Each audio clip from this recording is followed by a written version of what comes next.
By the end of the Middle Ages, pants in the West were basically solidified as solely masculine garments. As it turns out, it was kind of difficult to go about life when restricted by Western female clothing. Petticoats, sleeve plumpers, corsets, and bustles were only some devices used in the 19th century and earlier in order to mold the female body. But it wasn't always like this everywhere. In ancient cultures like Germanic tribes, it was actually more common to see a woman wearing trousers for practicality. Unfortunately, later, much of the West had considered these tribes barbaric, which just led to more negative stereotypes about pants. The Greeks, interestingly, credit a certain tribe with the invention of pants for horseback riding. They thought the opposite. Men wearing pants was a shock to the Greeks. In fact, they made fun of anybody who wore pants, as they viewed pants as ugly and effeminate and a sign of weakness. So we see how from early on, other cultures kind of recognized how arbitrary a lot of this stuff was. But as we're gonna see, it took a while for the West to catch up. It's 1843, July 19th. The first bloomers emerged from Seneca Falls, New York, advertised through the newspaper The Lily, the first owned, published, and edited by a woman, Amelia Bloomer. Bloomers were meant for functionality. They were wide-legged trousers typically worn under knee-length dresses or blouses, lightweight, made from materials like cotton, linen, and ideal for warmer weather or physical activity. There was major backlash. I mean, let's be real. Women dressing comfortably? What a shock, guys! Men particularly were often critical of bloomers because they viewed them as a sign of female rebellion and independence. The shocks just keep coming. Though quite a few women agreed as well, denoting the garments as scandalous. The media did not help much. It largely portrayed bloomers as disreputable, giving negative stereotypes about women who wore them. On the other hand, many women also saw the bloomers as a symbol in women's strive for equality, and represented a breakthrough in the traditional gender roles and societal norms. And some men also supported bloomers, especially in athletic settings. But unfortunately, there was kind of a large obstacle in the way of bloomers really taking off among women.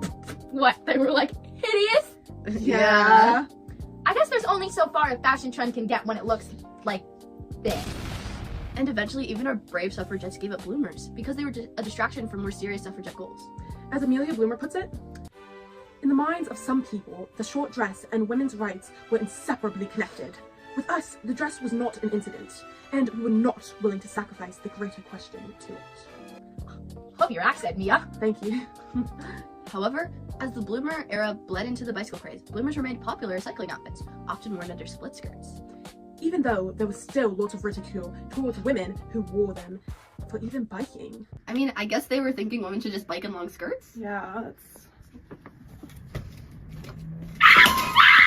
Come back. We should probably touch on her.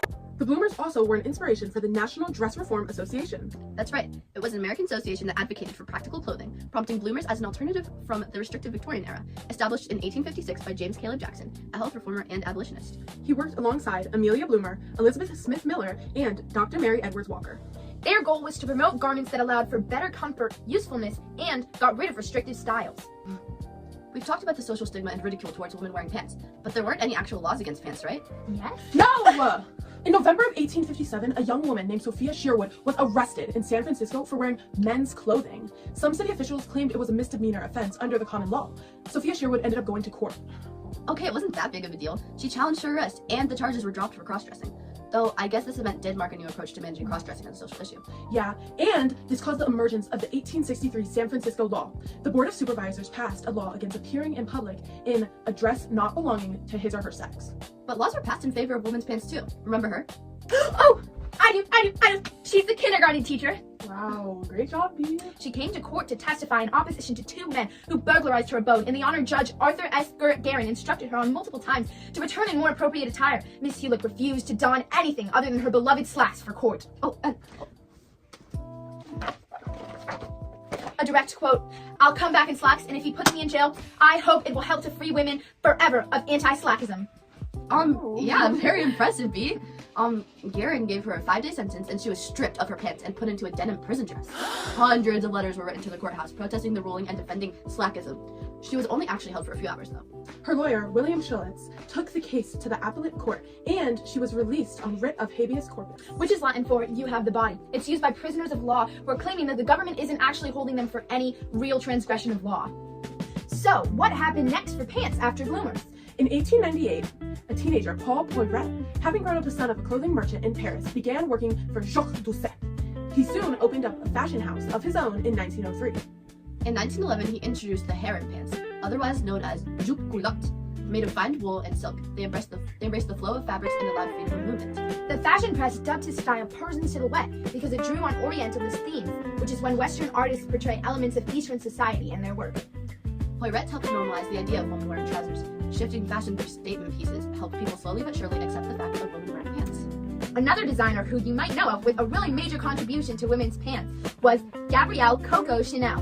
Her major contribution was the sporty, flowy beach pajamas, inspired by vacationing on the French Riviera. These were straight, wide cuts of sailor pants, giving them a loose, comfortable shape. Some objectors related the pajamas to the bedroom, calling them risque, but by the mid-1920s, the garment had become a statement piece among wealthy women.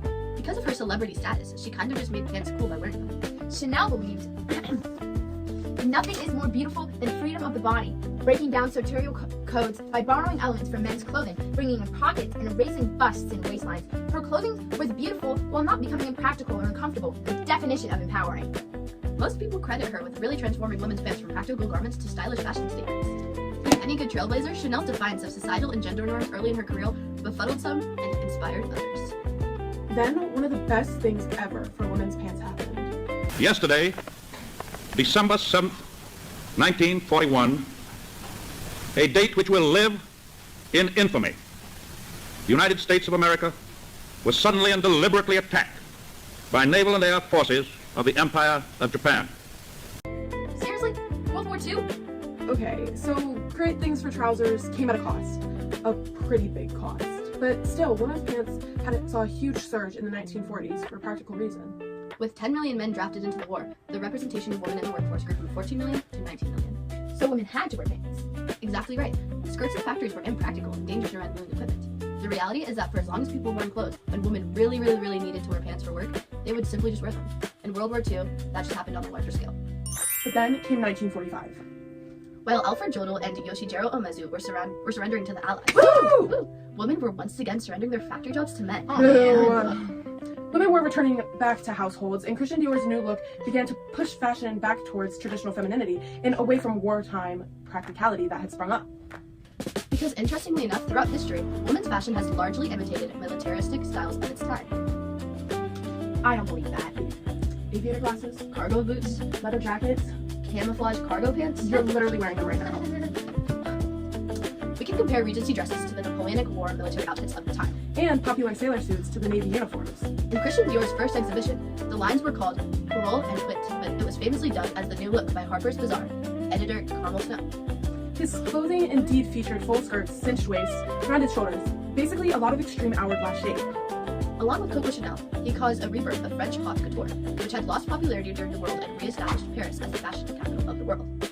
And women were once again stuck in corsets. But don't worry, because the 60s and 70s saw another rise of pants. This resurgence was mainly driven by two things. Firstly, the second wave of feminism. This wave expanded beyond the suffrage, which had been the main focus of the first one. It addressed workplace equality, reproductive rights, domestic violence, and gender roles. It was a kind of delayed reaction to the renewed emphasis on the domestic lifestyle that had happened right after World War II, which had been triggered by the baby boom and the mass migration to the suburbs. FDA-approved birth control pills, feminist authors like Betty Friedan and Simone de Beauvoir, and John F. Kennedy's administration were all rapidly changing gender roles. And women's clothes were changing alongside them. Secondly, it was driven by the youth counterculture, which basically means instead of fashion being decided by these people, fashion became Decided by us! And any of you guys who have teenagers out there know that there's nothing we love more than rebellion. the act of wearing pants challenged rigid societal norms. Yes, let's be defined and insubordinate! Woo! Hip. Cool. Tubular! And we can't forget some of the other major contributions to our wonderful youth decisions. Hollywood stars! 1961, Mary Tyler Moore was the first woman to regularly wear pants on TV, despite objections to the undercuffing of her capris. Even though for her, it wasn't about a feminist move. As she puts it, I've seen all the other actresses running the vacuum in these little flower frocks with high heels on, and I don't do that. And I don't know any who do that. So why don't we try to make this real? We also have Audrey Hepburn making capris and cigarette pants cool. Hippie subculture also started to rise among the youth. Hippies were opposed to traditional gender roles, and this radiated through their fashion choices. Men and women wore the same outfits, with some guys even wearing skirts as casual attire. In 1993, even the US Senate let women bring their pantsuits onto the floor. Our legs were finally free. So girls out there, every time you pull on your favorite pair of jeans, comfiest sweats, cutest leggings, Your loudest pair of parachute pants. Wear them with pride. Because it was a fight to get there.